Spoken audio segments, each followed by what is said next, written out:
Hey guys, welcome back to my channel kids parents hub. कैसे हैं आप सब लोग।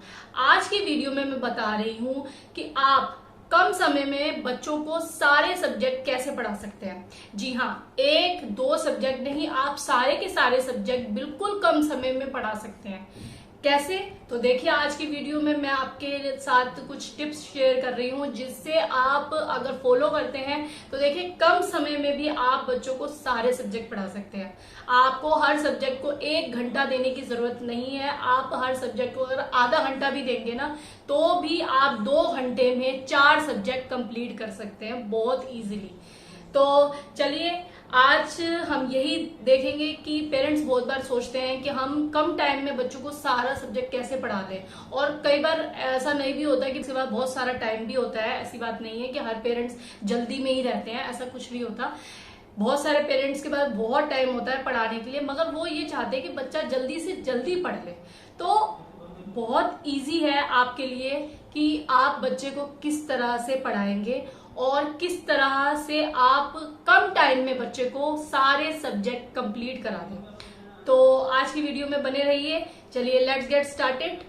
फर्स्ट टिप है कि आप सबसे पहले अपने बच्चे के लिए, अगर आपके पास टाइम है तो भी ठीक है, नहीं टाइम है तो भी ठीक है, आप बच्चे के लिए सबसे पहले वर्कशीट्स बनाइए। सारे सब्जेक्ट की वर्कशीट्स बना लीजिए आप। जैसे मान लीजिए, एग्जांपल से बता रही हूँ, अगर आपके बच्चे को काउंटिंग आती है, आप काउंटिंग पढ़ाने वाले हैं, तो देखिए काउंटिंग अगर आपके बच्चे को आती है तो आप पूरी उसको काउंटिंग करने के बजाय उसमें टाइम ज्यादा जाएगा। अगर आप उसे वर्कशीट बना के मिसिंग नंबर दे दें, जैसे 2 के बाद क्या आता है, 10 के बाद क्या आता है, तो देखिए इसमें कम मेहनत में आपने अपने बच्चे से पूरी श्योरिटी ले ली है कि उसे काउंटिंग आती है। ठीक है, इस तरह की ये वर्कशीट आपको बहुत यूजफुल रहेंगी जब आप बच्चों को पढ़ाते हैं। सबसे पहला, बच्चों को इंटरेस्ट आता है पढ़ाने में, पढ़ने में भी बच्चों को अच्छा लगता है पढ़ने में। ठीक है, फर्स्ट तो ये है कि बच्चों को इस तरह की वर्कशीट से पढ़ना बहुत अच्छा लगता है। सेकेंड ये होता है कि आपकी मेहनत बहुत बच जाती है। जहां आपको इतना लंबा कुछ पढ़ाना होता है, वहां आप वर्कशीट से उस चीज को छोटा कर देते हैं और आपको श्योरिटी हो जाती है कि बच्चे को ये चीज आ गई है। तो हमेशा वर्कशीट तैयार रखें जब आप पढ़ा रहे हैं तो उसमें आप वर्कशीट के जरिए अगर आप बच्चों को पढ़ाएंगे तो आपके लिए बहुत ही बेनिफिट रहेगा। आप बच्चों को बहुत अच्छे से पढ़ा पाएंगे और आपका टाइम भी बचेगा। सबसे पहली चीज यही है कि आप वर्कशीट बना लें। अगर आपके पास टाइम नहीं है वर्कशीट बनाने का तो ठीक है, कोई नहीं, आपके पास बुक्स होती हैं, बुक्स के अंदर बहुत सारी वर्कशीट्स होती हैं, वो आप बच्चों को सॉल्व करने के लिए जब देंगी तो देखेंगे आप कि बच्चों ने वो सॉल्व कर लिया, आपको श्योरिटी हो गई है कि बच्चे को ये चीज आ गई है, और टाइम भी कम से कम ही लगने वाला है जब आप उनको पढ़ाएंगी। तो फर्स्ट टिप यही है। सेकेंड टिप है, सारी जितने भी सब्जेक्ट्स हैं वो बच्चे को कभी भी एक साथ ना दिखाएं। ठीक है, अगर आप मान लीजिए बच्चे के पास 4 ही सब्जेक्ट हैं तो आप एक साथ उनको 4 सब्जेक्ट एक साथ उसके टेबल पे ना लगा के रख दें कि हाँ भाई ये 4 सब्जेक्ट आज हमें पढ़ने हैं।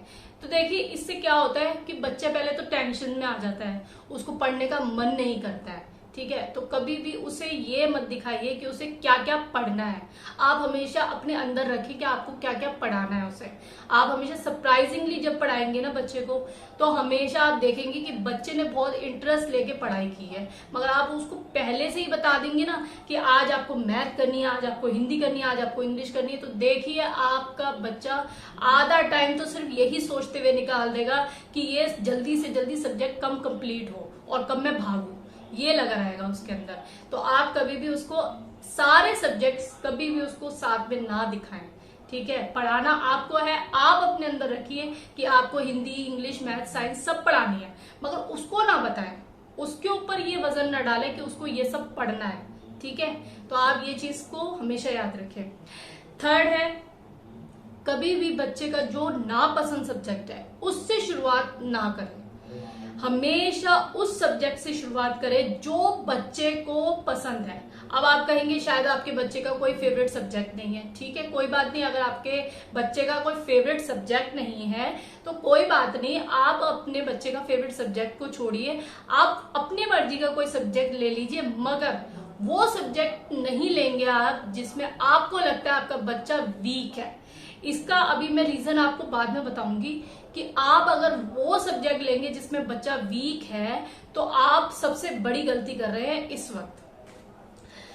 देखिए, बहुत सारे पेरेंट्स ये सोचते हैं कि वीक सब्जेक्ट हम सबसे पहले ले लें, मगर ये सबसे बड़ी गलती है। आप वीक सब्जेक्ट कभी भी बच्चे के लिए सबसे पहले ना करने के लिए बोले, क्योंकि इससे ना उसका इंटरेस्ट भी चला जाएगा और भी बहुत सी दिक्कत आने वाली है आपको। अभी मैं नेक्स्ट स्टेप में आपको यही सारी दिक्कतें बताऊंगी कि आपको क्या दिक्कत होगी। अगर आप फेवरेट सब्जेक्ट उसका लेंगे तो देखिए बच्चे को इंटरेस्ट आएगा पढ़ने में, बहुत इजीली वो सारे सब्जेक्ट को इंटरेस्ट लेके पढ़ लेगा, क्योंकि आपने स्टार्टिंग किस चीज से की, उसके फेवरेट सब्जेक्ट से। ठीक है, तो वो पढ़ाई को उस वक्त बर्डन ना समझ के उस वक्त इंटरेस्ट लेके पढ़ता गया और पढ़ाई उसकी खत्म हो गई, उसे पता भी नहीं चला। तो देखिए, फेवरेट सब्जेक्ट का फायदा ये होता है कि जब हम फर्स्ट सब्जेक्ट जब हम निकालते हैं और अपने बच्चे का फेवरेट सब्जेक्ट पढ़ाते हैं ना, तो सबसे पहले बच्चों को इंटरेस्ट बनना शुरू हो जाता है। सबसे पहले बच्चों का इंटरेस्ट बनना जरूरी है, बजाय आप उसको पढ़ाए। ठीक है, अब हम बात कर लेते हैं नापसंद सब्जेक्ट से अगर हम शुरुआत करते हैं तो क्या होता है। देखिए, नापसंद सब्जेक्ट से आप अगर बच्चे को पढ़ाने की सबसे पहले सोच रही है, देखिए कुछ पेरेंट्स होते हैं, बहुत सारे पेरेंट्स ऐसे भी होते हैं जो ये सोचते हैं हमारा बच्चा मैथ में वीक है तो हम सबसे पहले मैथ को ही सबसे पहले बना लेते हैं सब्जेक्ट जिसको हम आज पढ़ाएंगे। ठीक है, आप ये सबसे बड़ी गलती कर रहे हैं। जानते हैं कैसे?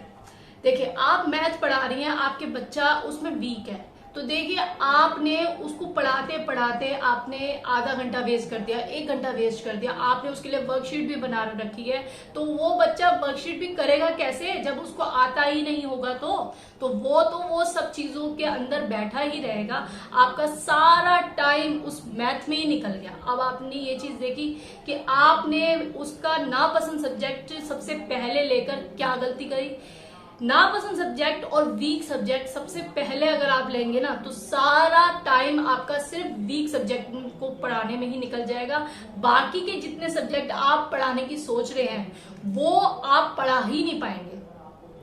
इसके अलावा अगर आप उसके अच्छे सब्जेक्ट जो उसमें जिसमें वो अच्छा है या जो उसे पसंद है वो सब्जेक्ट अगर आप शुरुआत करेंगे उन सब्जेक्ट से पढ़ाने की, तो देखेंगे आप कि बच्चे ने बहुत इजीली सारे सब्जेक्ट कंप्लीट कर लिए। अब आपके पास इतना टाइम है, इतना ज्यादा टाइम है कि आप उसके वीक सब्जेक्ट के ऊपर वो टाइम लगा सकते हैं।